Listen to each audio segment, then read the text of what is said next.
beautiful, divine fellow feminines. Today we are going to be talking about our moon cycles and more specifically getting clear about what exactly is a white moon cycle and what is a red moon cycle and how to figure out which one that you are in correlation with, my beautiful divines.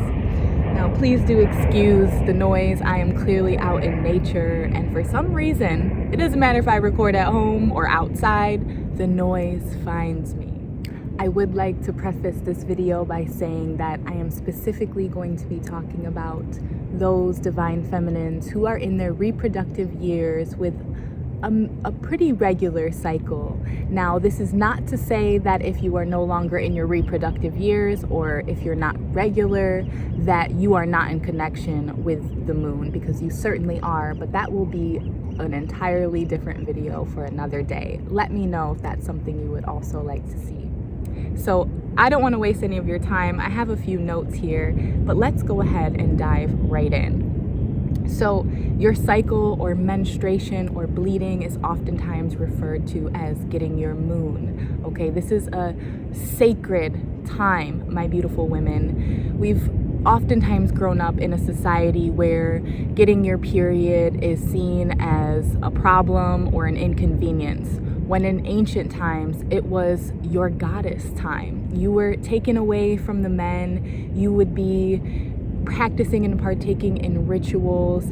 It is a time for you to rest, recharge, a time where your intuition is at its peak.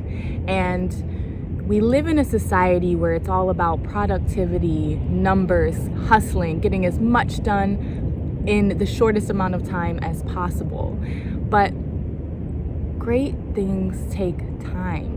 And when we realize that we are in alignment with nature, that we are one with nature and not separate from it, we can actually produce more without having to work as hard. So, the white moon cycle, to get right into that.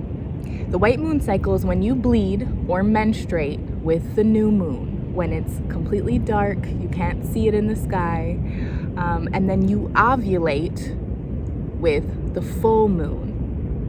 Now, on the contrary, the red moon is when you bleed with the full moon and you ovulate with the new moon. Okay, start to keep a diary of your menstruation. Go ahead and correlate, see how closely it is within those few days of the new moon or the full moon, and that will tell you whether or not you're on a red moon or a white moon cycle. So what I will say is, in ancient times, it was more common to be on the white moon cycle. The white moon cycle was looked at as fertile women, nurturers, mothers, just this divine light. Whereas the red moon cycle, before we knew better, they were looked at as the witches, the herbalists, the medicine women, the oracles, the high priestess, if you're into tarot. And neither one is better than the other. But what I will say is, you're not necessarily on a white or a red moon cycle for your entire life. Myself, I switch throughout the year. So roughly half the year I'm on a white moon cycle, and then the other half I'm on a red. And I love this because it shows that we change with the seasons. Once again, being in alignment with divine feminine, with the moon, Lady Luna, and Mother Nature herself. Now, I really want to go back to the importance of honoring your moon cycle, of taking that time to rest and recharge in this world where we're told if you slow down, everyone else is going to get ahead, when that is in fact not the case. Work smart, not hard, okay? So just a few words that I wrote. There's a bee coming to hang out, but I'm not going to trip about it. I am one with nature. So going within, specifically around your time of the month, around your bleeding time, whether that be with the new moon or the full moon, it doesn't matter. That is a time to contract, to go within yourself, because you have high intuitive abilities at that time. And now, while we may see resting as a time where we're stagnant, there's actually growth in contraction. There's growth in going inward to recharge and then being able to re-emerge with more power. The same reason they tell you on a plane to put the mask over your own face first before you can help anyone else. Be sure that your cup is full so that you, when your cup runneth over, you have enough to share with others. Contraction also in birth allows the uterus to expand for a baby to be born. Contraction allows a slingshot to work its magic. So to go inward, much like the new moon, to be hidden, cocooned, to be cloaked in the darkness of the divine feminine, allowing yourself time to rest and re-emerge that better rested version of yourself. Much like the new moon, you too need time in darkness in order to later shine your brightest alongside Lady Luna herself, the full moon. Now, that is specifically for my white moon cycles. If you're on a red moon cycle, flip it.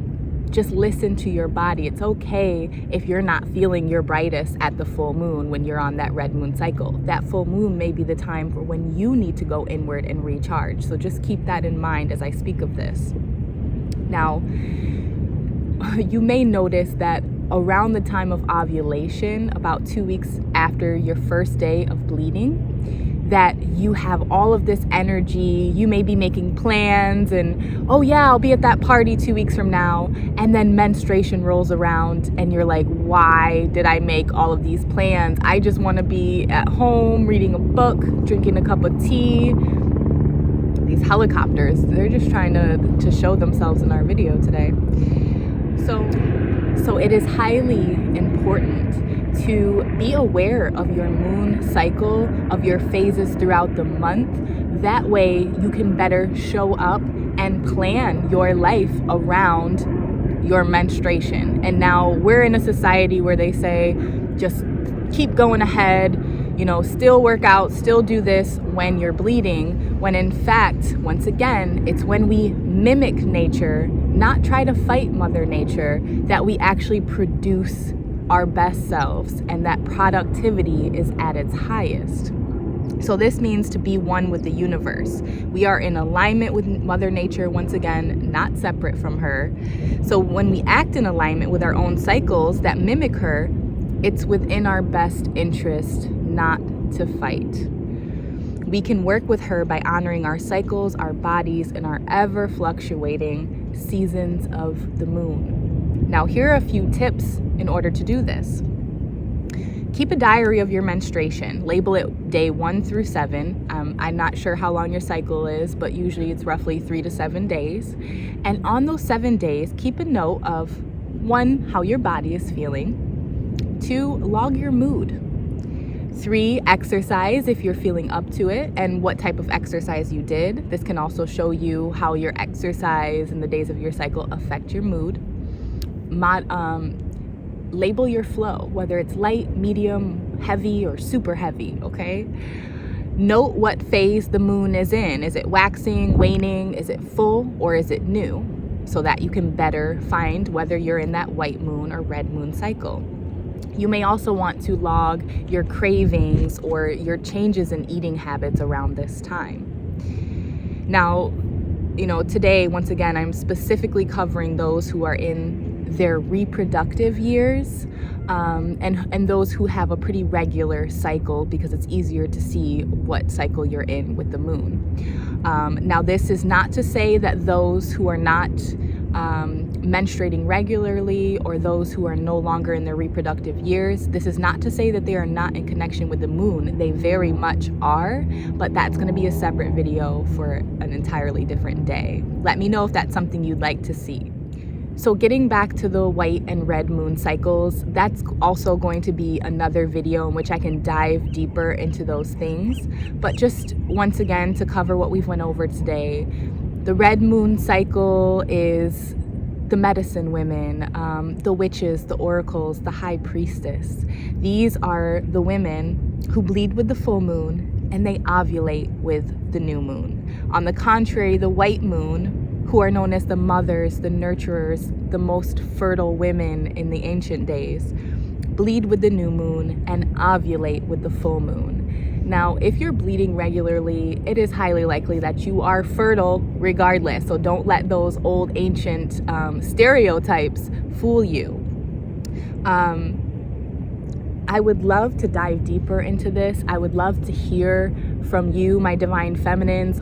Let me know down in the comments whether you're on a red moon or a white moon cycle, or if you're somewhere in between. Let me know if your cycles switch throughout the year like mine. Do you switch from a red moon to a white moon throughout the year? Do you keep a diary? Do you find that you are resting and recharging during your moon cycle, and that you're at your most vibrant when you're ovulating? I hope this I hope that these messages found you well. I hope it offered some insight, and I hope that it allows you to know that you can celebrate your cycle. It is truly a sacred gift, my beautiful divine feminines. Until next time, I am sending you so much love, so much light. Namaste.